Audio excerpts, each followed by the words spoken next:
भोजन का प्राणिक महत्व।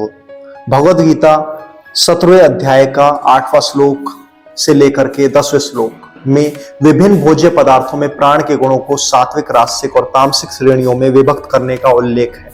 आधुनिक समय में फ्रांस के आंद्रे सिमोनेतन द्वारा भोजन के प्राणिक महत्व का आकलन करने की पद्धति विकसित की गई थी। उसने धागे से बंधे एक सामान्य लोलक का प्रयोग इस काम के लिए ठीक उसी प्रकार किया जिस प्रकार शकुनक दंड का प्रयोग जल का पता लगाने वाले करते हैं।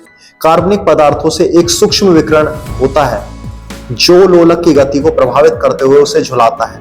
लोलक के चाप की दूरी और उसके घूर्णन की गति को मापकर सिमोनेतन उन विशिष्ट तरंग दैर्ध्यों को मापने में सक्षम हुए जो विभिन्न भोज्य पदार्थों के स्थायित्व और उनके अपेक्षित ताजापन का संकेत देते हैं। उन्होंने अपने शोध पत्र रेडिएशन दे एलिमेंट्स ऑन द ह्यूमन्स एट सांते को प्रकाशित करवाया था। अपने अध्ययन के आधार पर सिमोनेतन ने भोजन को 4 सामान्य वर्गों में विभक्त किया।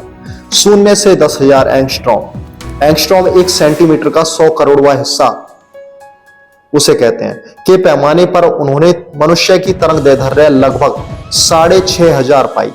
उन्होंने इसके और 10,000 एंगस्ट्रॉम के बीच के तरंग दैर्ध्य के भोजन को उत्तम कोटि का माना। उच्चतम कोटि में फल, ताजी सब्जियां, बिना टूटे हुए अनाज, जैतून का तेल, समुद्री मछलियां और शंख जैसे कवच वाले प्राणी आते हैं। अगली श्रेणी 6,500 से 3,000 एंगस्ट्रॉम तक के विकिरण की है, जिसमें अंडे, मूंगफली का तेल, उबली हुई सब्जियां, ईख और पकी हुई मछलियां आते हैं। 3,000 एंगस्ट्रॉम से कम विकिरण वाली तीसरी श्रेणी में पका हुआ मांस, सॉसेज, कॉफी, चाय, चॉकलेट, जैम, संसाधित पनीर और सफेद पाव रोटी आते हैं।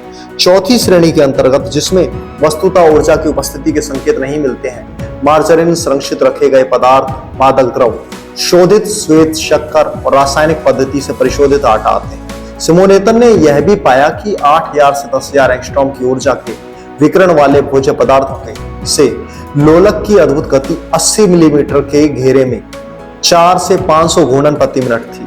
6,000 से 8,000 एंगस्ट्रॉम में 60 मिलीमीटर के घेरे में 3 से 400 घूर्णन प्रति मिनट थी, जबकि मांस, पाश्चुरीकृत दूध और अत्यधिक पकाई गई सब्जियां जिनका विकिरण मान 2000 से कम है, उनमें ऊर्जा इतनी कम होती है कि वे लोलक को बिल्कुल घुमा नहीं पाते हैं। यह भोजन की शुद्धता बनाए रखने के लिए विशेष रूप से प्राणायाम के अभ्यास के दौरान यौगिक परामर्श को सही सिद्ध करता है।